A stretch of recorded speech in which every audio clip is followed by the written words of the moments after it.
अतिशय प्रत्येकाच्या मनाला चीड येणारी घटना जी आहे ते कुर्डुवाडी पोलीस ठाण्याच्या हद्दीमध्ये घडलेले आहे। प्रकार तितकाच संतापजनक आहे। माढा तालुक्यातलं अंबाड गाव आहे आणि अंबाड गाव जे आहे ते कुर्डुवाडी पोलीस स्टेशनच्या हद्दीमध्ये येतं आहे। या गावामध्ये घडलंय काय, दत्तात्रेय कुलकर्णी नामक या व्यक्ती आहे आणि या व्यक्तीकडून राक्षसी कृत्य घडलेलं आहे। 10 ते 12 मुलांवर अनैसर्गिक लैंगिक अत्याचार जे आहेत या व्यक्तीकडून अर्थात केले। हा व्यक्ती कसा मानावा लागेल, अतिशय राक्षसी वृत्तीचा हा माणूस आहे आणि या माणसाचं कृत्य जे आहे ते समोर येताना पाहायला मिळतंय।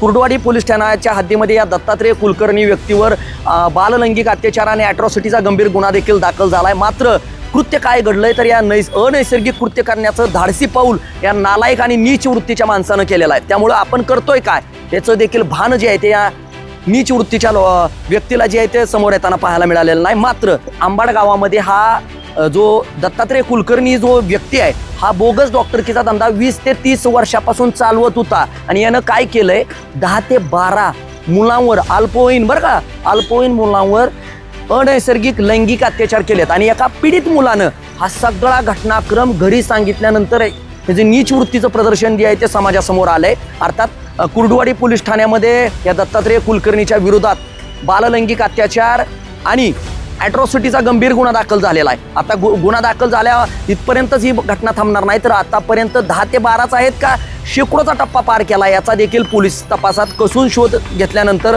ही घटना समोर येणार आहे। तत्पूर्वी आपण सर्वात महत्त्वाचे 2च मुद्दे आहेत। हा बोगस डॉक्टरकीचा उद्योग इतक्या दिवसापासून इतक्या वर्षापासून अंबाडमध्ये कसा चालत होता, आरोग्य विभाग काय झोपलं होतं का, आरोग्य विभागाला माहिती नव्हतं का या गावामध्ये बोगस डॉक्टरकीचा उद्योग चालतोय। मग आरोग्य विभागाचे अधिकारी फक्त केबिनमध्ये बसूनच फक्त रिपोर्ट करण्यात मग्न असतात का, असा धक्कादायक प्रकार आणि मुद्दा देखील समोर येताना पाहायला मिळतोय। इतकी वर्ष एक मुद्दा जरी असला, दुसरा मुद्दा हा असतो की ग्रामीण भागातल्या नागरिकांना उपचारासाठी नाईलाजानं कुर्डुवाडी हे लांबचं गाव आहे, टेंभुर्णी हे लांबचं गाव आहे, त्यामुळं कुठतर ग्रामीण भागातल्या नागरिकांना आधार व्हावा, उपचाराची कुठतर गरज भासते म्हणून हा कुठतर थोपवलेला देखील विषय असेल गावकऱ्यांनी बरं का।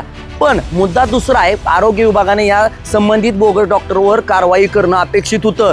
केवळ अंबाडमध्येच असा बोगस डॉक्टर नव्हे तर तालुक्याभरात बोगस डॉक्टरकीचं धुमाकूळ आहे। मग आरोग्य विभाग काय करतंय, झोपलंय का, हा प्रश्न नंबर 1, मुद्दा नंबर हा एक। आणि दुसरा, गावकऱ्यांना या गोष्टीची माहिती होती का, हा धंदा करतोय असला काय मिली बघत होतं की काय। अनेकांनी हे प्रकरण दाबण्यासाठी काहीतर माहिती जी समोर येताना पाहायला मिळते की हे प्रकरण दाबण्यासाठी कुठेतरी डिलिंग सुद्धा सुरू असल्याची माहिती समोर आली।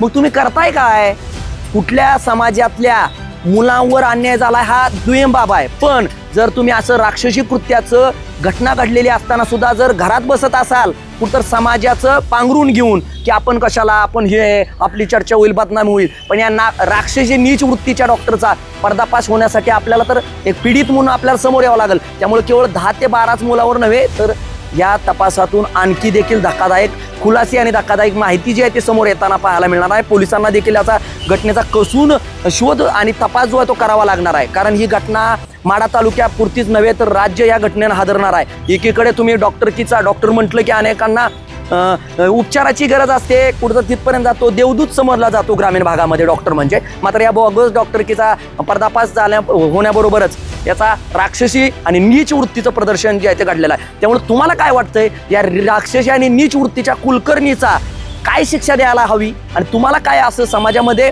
आरोग्य खातं झोपलंय का, नेमकं काय वाटतं नक्की व्यक्त व्हा तुम्ही आणि खाली दिलेल्या कमेंट बॉक्सवर आपल्या प्रतिक्रिया नक्कीच नोंदवा। त्यामुळं येत्या काळामध्ये राज्याचे गृहमंत्री असलेल्या देवेंद्र फडणवीस आणि राज्याचे आरोग्यमंत्री यांनी देखील आता या सगळ्याच प्रकरणाचा गांभीर्याने विचार करून जे आहे तो ठोस पावलं उचलणं गरजेचं आहे। तुम्ही पाहत राहा बेधडक मुद्द्याचं बोला।